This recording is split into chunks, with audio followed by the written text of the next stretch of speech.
Ayun oh. May mga ano na naman ng daga oh. Yan. Nilinisan ko na to na nakaraan. Hindi pa rin sila nawawala rito. Ayan. So, ito. Lalagay na tayo ng pinakamalupit na rodent repellent. Marsh. Ayan. Botanical extract are safe. Long-term rodent control. Fast-acting. Organic natural ingredients. Yan. Pangpawala ito ng mga daga. Kasi, ayan oh, may mga ihi-ihi pa sila oh. Yan. May mga bakas nila dyan. Baka mangat-kat pa yung wirings natin. Lagyan na natin to agad ng repellent. So, tara, lagyan natin. Shake lang muna yan. Tapos, saka natin i-spray. Napakabisa na ito. Dun sa taas ng bahay namin. Sa 3rd floor. Daming daga dun. Actually, hindi ko to subok nung mga nakaraan pa eh. Pero nito lang, sinubukan ni mama dun sa taas. Ayun. Yung mga malalaking daga, nagsialisan. Lupit nito. Talagang dun sa taas namin, sa mga imbaka ng gamit. Daming daga dun eh. Ngayon, wala na. Lagyan natin to. Yan. Lagyan natin yung mga sulok-sulok.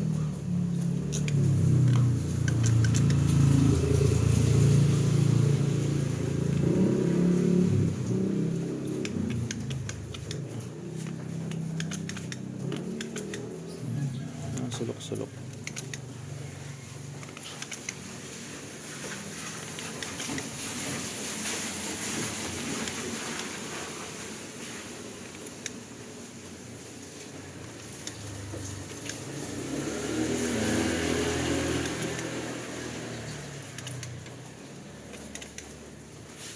Sulok-sulok niya.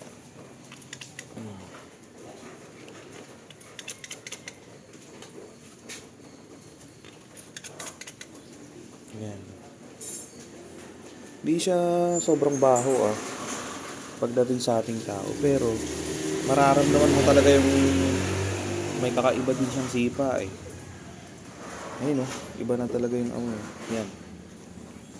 Tingnan natin yan kung may pupunta pang Dodi dyan. Update tayo. Sanda natin lang yung mga ano dyan. Ayan oh. Isang pag yan nadagdagan after a few days, yan. Dito walang tae ang daga. Ito wala. Pero may mga lakad-lakad siya. Ayan oh. Yan. Linisin natin ito.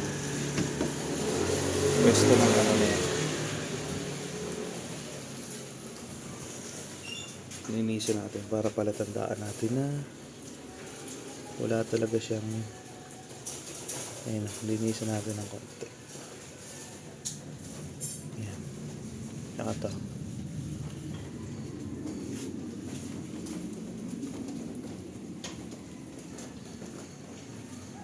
Yan, nilinisan natin Pag nagkaroon pa yan, ibig sabihin may daga pa rin. Yan, let's go.